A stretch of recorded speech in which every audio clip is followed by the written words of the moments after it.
all the time. Yes, I know. Plenty of practice.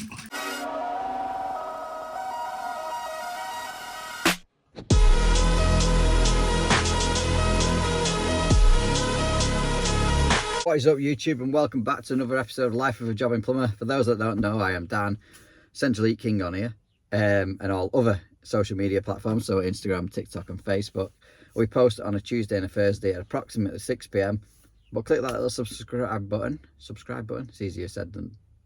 It's not easier said than done, it's just not easy to say. Click that little subscribe button and ring the little bell and you get notified every time I post a video. First job we're going out to is a leak under a kitchen sink. That could be anything. Let's get into it.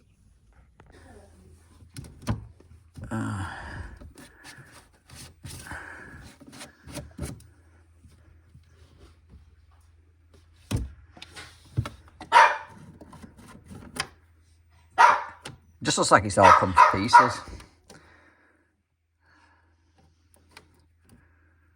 Let's get it put back together again then and see what's what. I expect the weight of this has pulled it off. So that was like a full socket now. I'm just going to tighten everything up with the grips. You must have needed the sleep.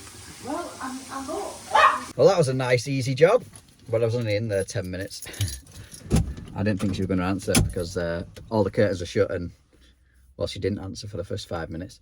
But yeah, nice, easy job. The waist fittings, plastic ones, you're only supposed to have to do them hand tight, but over time they do become loose. So that's why I tightened them up this time with the grips. Not too much, because you will cross thread, you will jump a thread, but hopefully it'll be fine. It's the weight of the trap as well which pulls down, and they couldn't figure out how it went back together again. But for a plumber, or anyone I suppose, it's got a little bit of DIY knowledge, it's not really an issue, and a nice job. So we'll get on to the next one.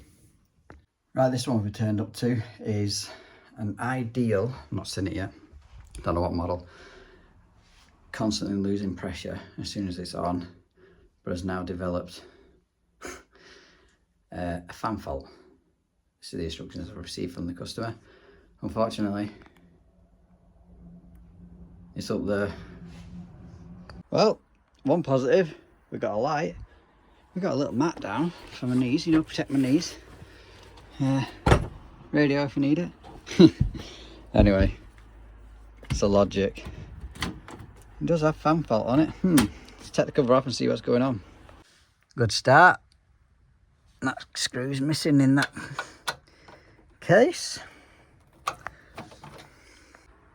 That injector isn't looking too clever, is it, either? Let's see what's inside here now. Sump's looking alright. Normally this has started fairing up if they've split. I'm going to say as that's the reason for pressure loss. But more concerned about what's going on with the fan. We've got one bar in.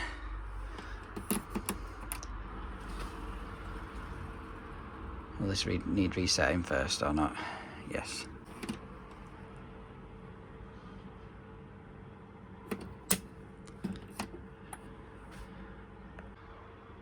Just flick that on now, so hopefully that'll give it demand.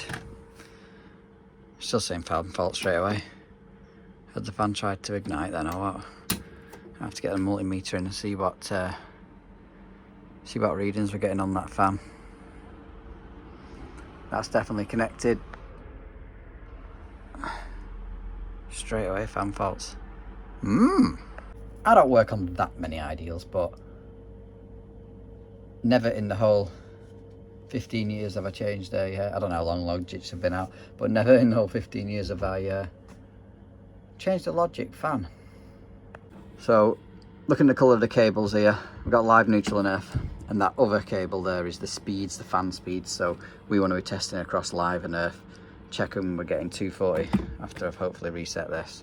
And if we are, we're going to be looking at the fan, replacing that. Right, you'll have to believe me because it's nigh and impossible to hold my probes in there and film. But yeah, we're getting 240 off between live and earth there. So that would say there is that means there is power to the fan. Look at the state of that. And the venturi. Don't think this has ever had a service. Just slackened off that flathead screw there. Just lift. This should. He says lift out. Not slackened it off enough. Better. Oh Christ! Something's just fallen out. Don't know what it was. Probably all these moths. So I just took that black cover off there, which is only 3 Torx screws, and unplugged the board just to see if I could see any scorch marks, burnt resistors, anything like that. No, I can't see anything. Oh, it's just a cover. Oh, you think you'd be able to see where it's failed. I just took out a trap because, as you can see in there, there's going to be some rubbish. Yes, I know, plenty of practice. A little bit cleaner. So now I need to figure out, there's no drain off, so I need anything downstairs. I need to look at a way to drain this off without touching that integral drain off down there. Probably going to shut this off, remove this flexi, turn it round into a bucket. We'll see what that vessel's holding. So that's all I've done under here. I need to hold it, so I can't do it while it's filming. Just took the pressure out now. Inflator's on. A moment of truth. Ah, what a surprise. Get that valve back open now and recharge that vessel.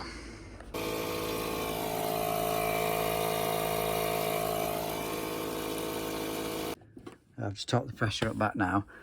I had a second hand fan in the van. That rhymes, poet didn't know it. So I've just put that in. Cleaned up the, not that you can see. Cleaned up the injector and the venturi. We'll give it a test and see what's what. Well, that's a little bit better, isn't it? We're full of air now.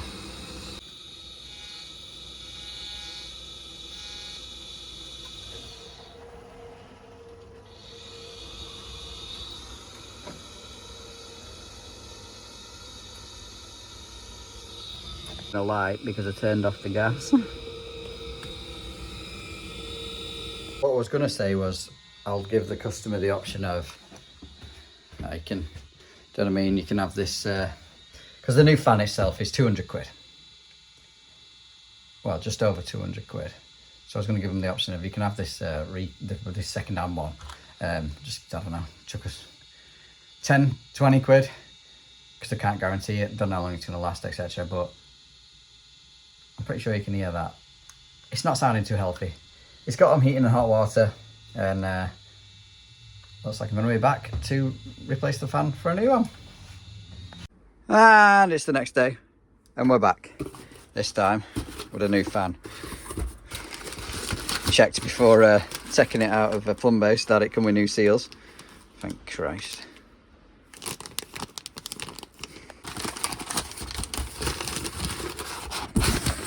So let's do what we did yesterday and get this noisy bugger back out again. Just took off the old blue seal, new one for the venturi to go on there, and it comes with a new one for here, thank God, a new foam one. You have to stick this onto the fan, something like that,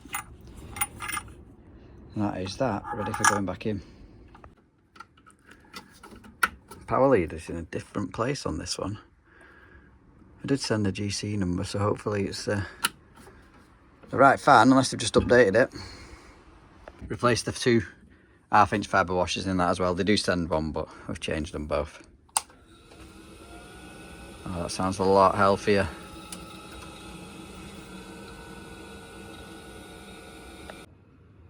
Can you hear it? It is running. Much better. Right, now I'm in a bit of a rush because Oh, I didn't check my diary this morning. I just assumed I had nothing in for 9 o'clock. I knew what was in it the rest of the day. You know what's coming? I just had a customer ring me saying, are you still okay to do the boiler today? And I look back and I was like, it's now 10:15 and I'm supposed to be there at 9 o'clock. Right, so this next one is, there's no idea, but that says too many resets. No heating, no hot water, we got called out to, so I've never seen it say that before. Let's see what happens. Alright, so I've just reset it. Straight away, too many resets. What?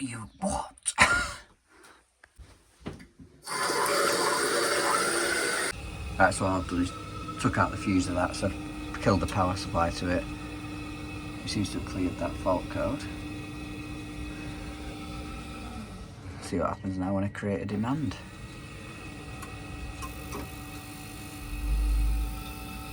Heating's fired.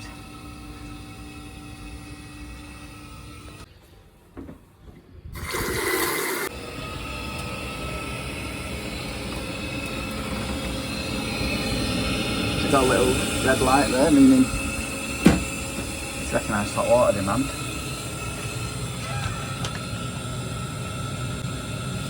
It's going through warm.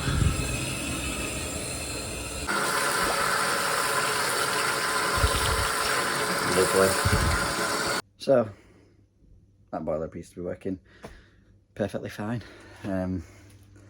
Just told them we'll just have to see what happens going forward if the error codes come back or whatever. Unfortunately, when you reset it like that and it all boots up and both testing, heating and hot water works fine, there's not a great deal you can do. So next one I've been called out to. Again, no heating, no hot water on this Ramia Avanta. I've been here before, quite recently actually, changing the filling loop. Error code 09, which is lack of pressure. Now, I just asked the customer, have you noticed any leaks? He said, yeah, the towel rail radiator valve is leaking. Come have a look at this. There's a cup under it. So that'll be the issue. So we're here changing some radiator valves. I know there's this stain here, there, but that was from the filling loop, the old one, which is what I was here for last time, changing that. It's all dry, it's just an old stain. That is the leak. Unfortunately, I've not got any square ones. I've only got these round ones. So just have to swap them out. Hopefully there's enough movement on the pipes, because these are fixed tails, where these are a flat flange type. We'll get these shut off. Whip that off. Release what's remaining of the pressure of the system now. And swap these over. Oh my God.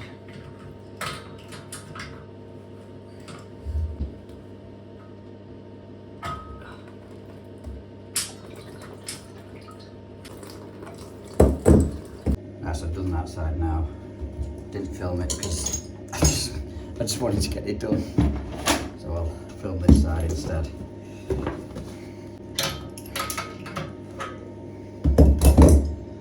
Whip that off. Get a drip stopper ready.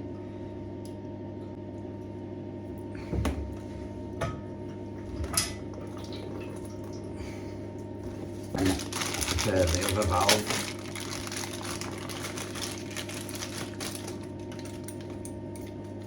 I'm not draining the system out completely. A little bit of paste inside. Just about ready to bang this on once I've removed this nut and olive, hopefully.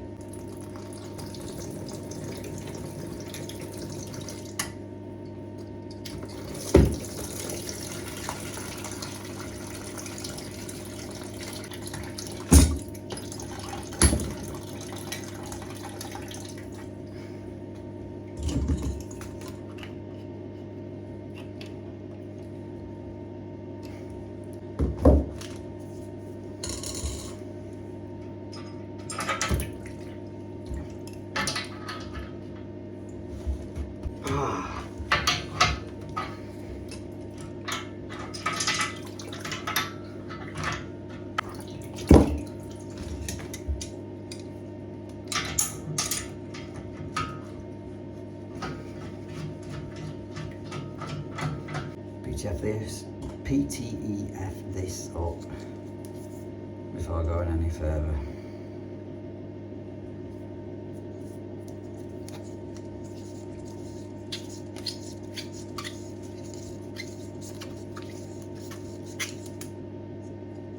All the time.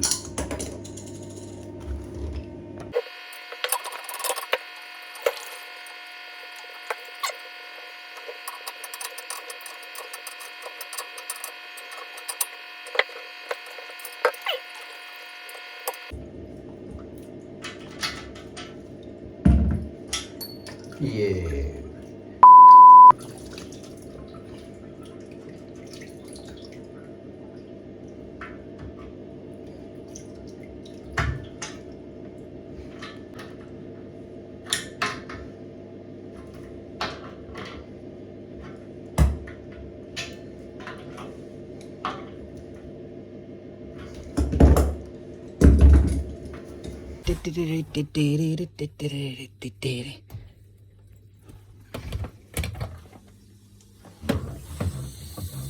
Nice.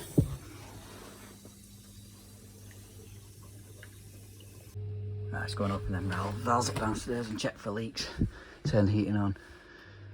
Make sure it's all back up and running.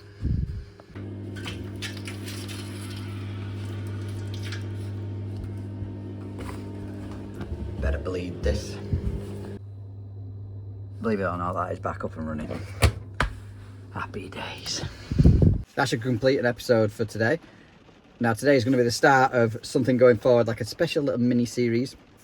PB Plumber did one a couple of years ago with a section called I Up. But we're gonna, a bit different, it's just kind of copied off him. Yeah, some would say copied. But we're going to be doing, I want to hear my audiences, so people, yourselves, horror stories, disaster jobs. If you could film them, you want to be featured and part of an episode on my YouTube channel. If you want to film them and send them across to me in landscape mode, you can send them across via Facebook, email, Instagram, and I can upload them. You can swear in them, but not too much because I have to bleep them out.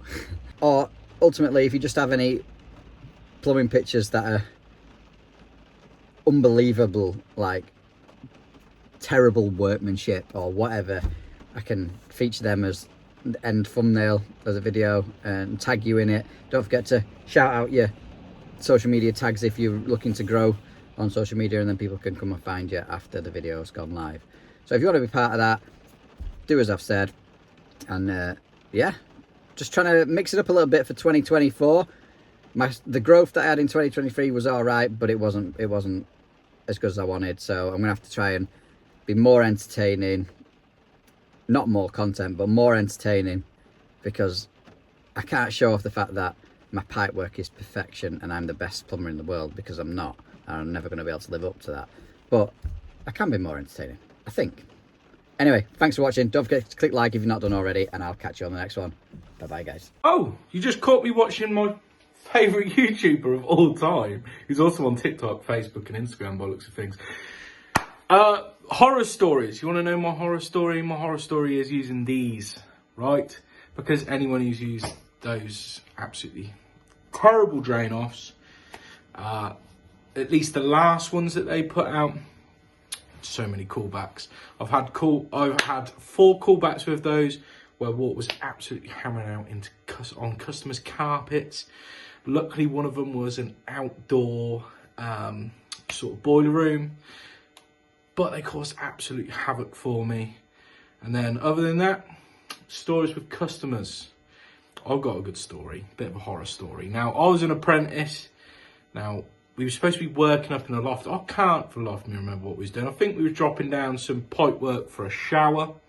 So it was up in a customer's loft, and I popped my head up and it was completely full with boxes and stuff. So he's like, right, you get up there as the apprentice, you start handing down the boxes. So I got the box, started passing it down to Jason, who I was working for at the time. And as I was passing it down, I went bright red, I went scarlet. customer was walking up the stairs and it was filled with her toys. You worked that one out. It was filled with her toys, and she went, oh no, you've seen them now. And this was back in sort of like the mid 2000s. This was when webcamming was a thing, and yeah, she weren't embarrassed about it. I was very embarrassed about it as a 16-year-old, and that was probably my most embarrassing story with a customer. So there you go. Love you, Dan.